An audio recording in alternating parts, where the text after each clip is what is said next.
We have one more question over here.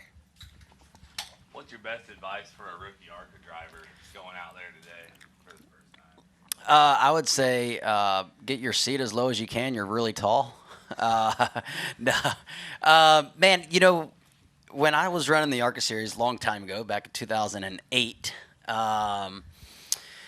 you know, the Superspeedway racing was always kind of treacherous. I'm sure you've watched a lot of recaps, and you know, ARCA racing gets to where you get single file around the bottom a lot, and you know, to me, a lot of guys would get impatient, and you know, you're running. Where'd you qualify? Well, we didn't get qualified, so Oh, we had 27. okay. So yeah, you're starting at the back. I've got experience with that. We've been qualifying back there a lot lately on super speedways.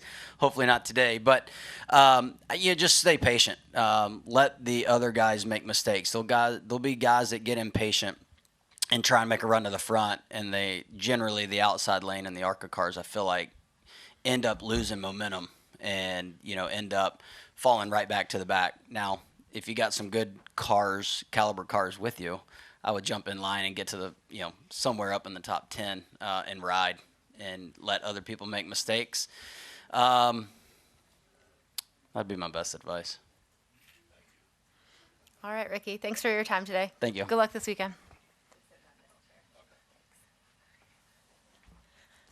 Okay, Cleetus, it's time for you to answer some questions.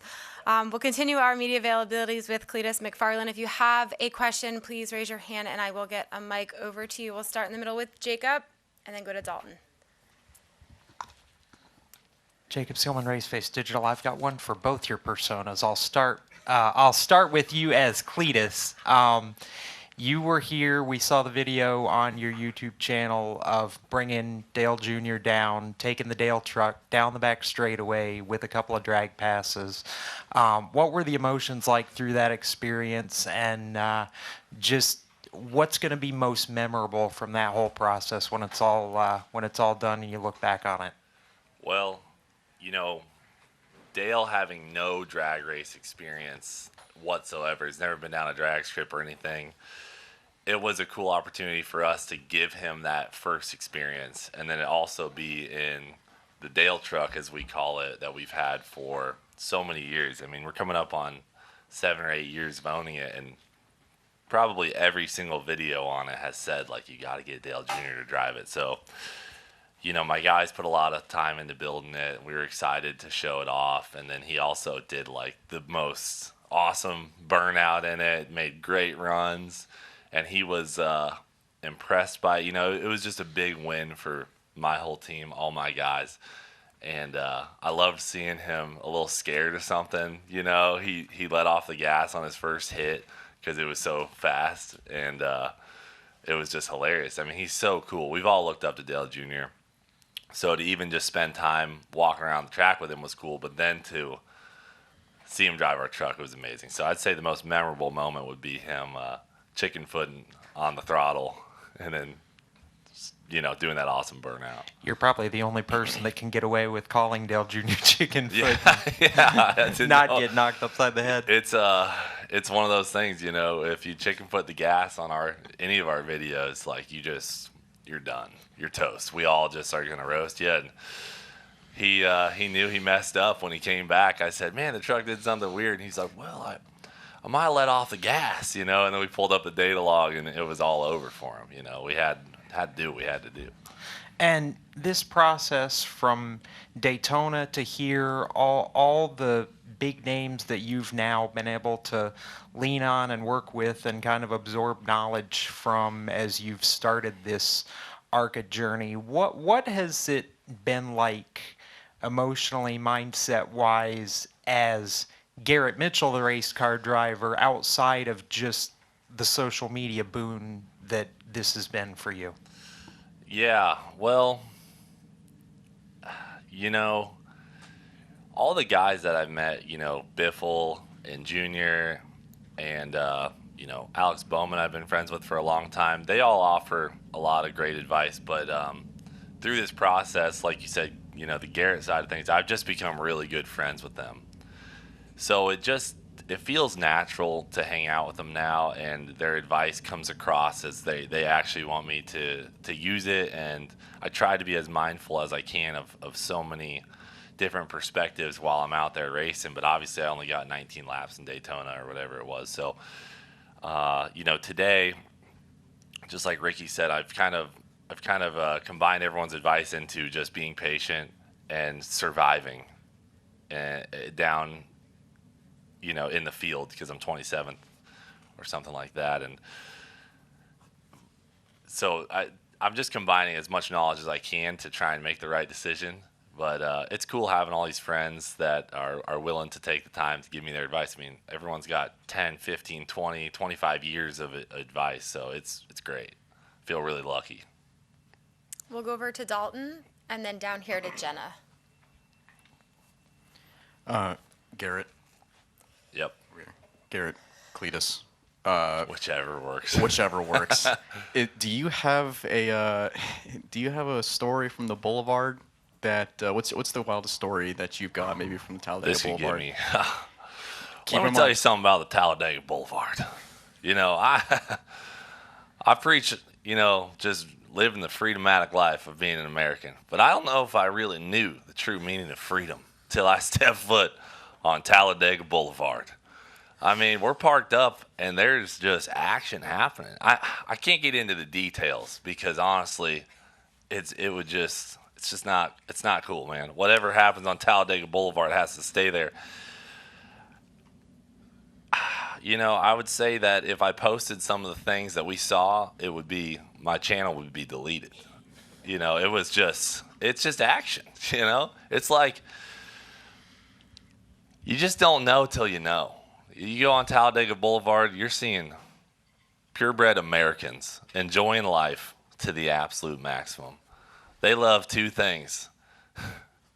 That's boobs and turning left. You know what I mean? That's Talladega Boulevard down there, and they're just living that life. We'll go to Jenna here in the front.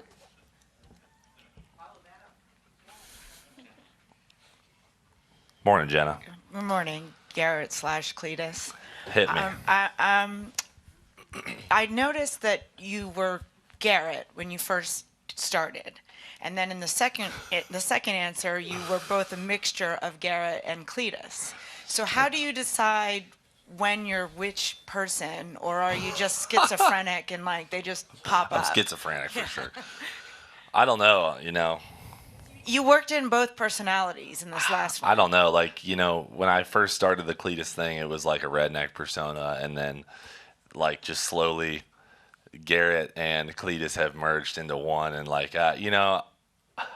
it really depends on the environment, right? When I get in trouble and, per se, have to go to the ARCA hauler for a chat, that's Garrett. He's going in there.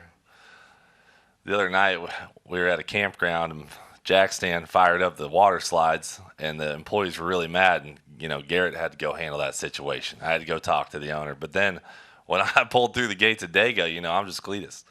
It's like I really can't control it. I just I don't know. It's a good question, actually. I think I just live my life as both, or maybe it's just one now.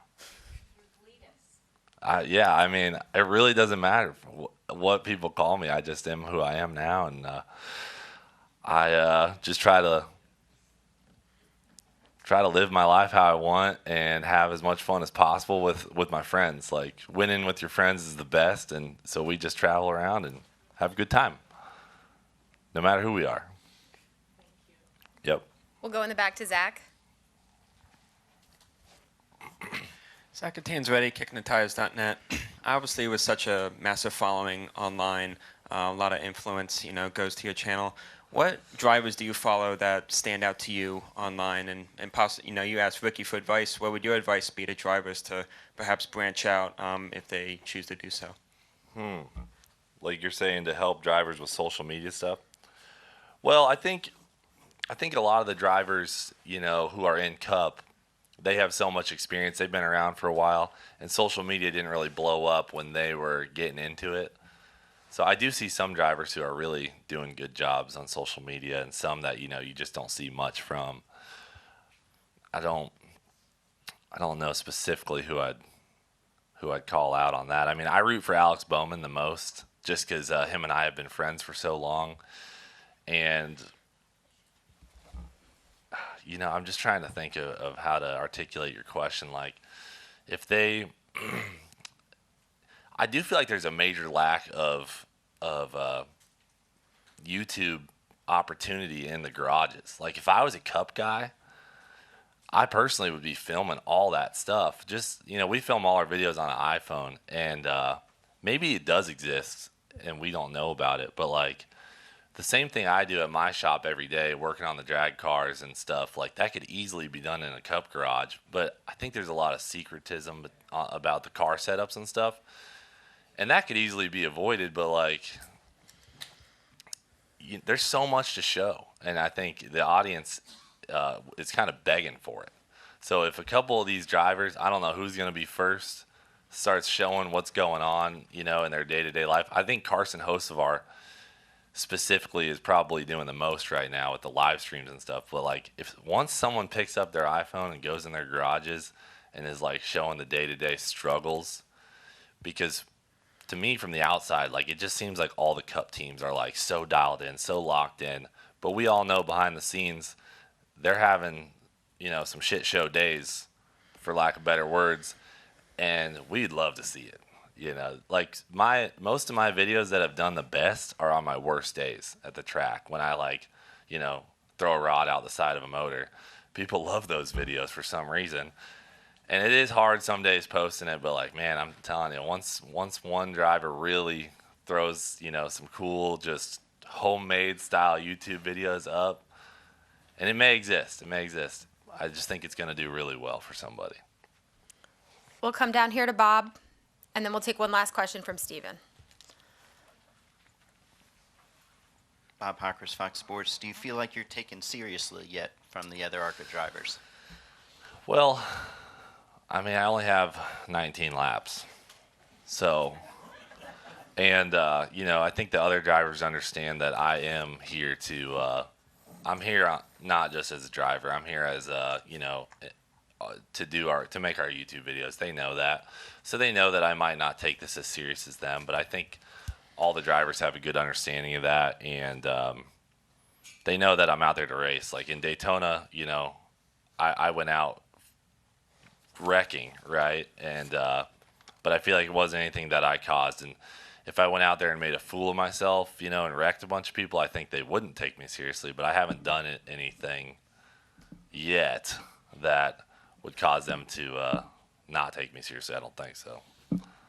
Oh, good question. We'll come down here to Steven. Steven Toronto, CBS Sports. Cleetus, you mentioned only making 19 laps in the ARCA race at Daytona. Yeah.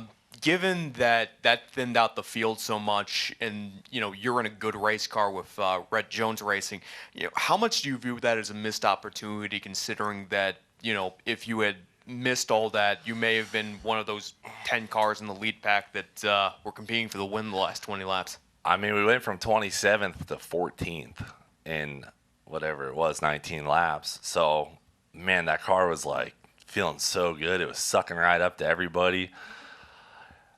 Oh, man, I mean, no doubt we would have been top 10 if we kept going. Obviously, the wreck, I was way back off the leaders. There was a car all over the place, and then I got wadded up. So it's hard to really say what was going to happen, but, man, I feel like if we just stayed in it, we would have been – if we made it past that last wreck, I think it was smooth sailing. But we'll never know. Thanks, Cleetus. Good luck today. Thank you. All right. Thanks for your time. Good luck this Thanks, afternoon. guys. Appreciate you.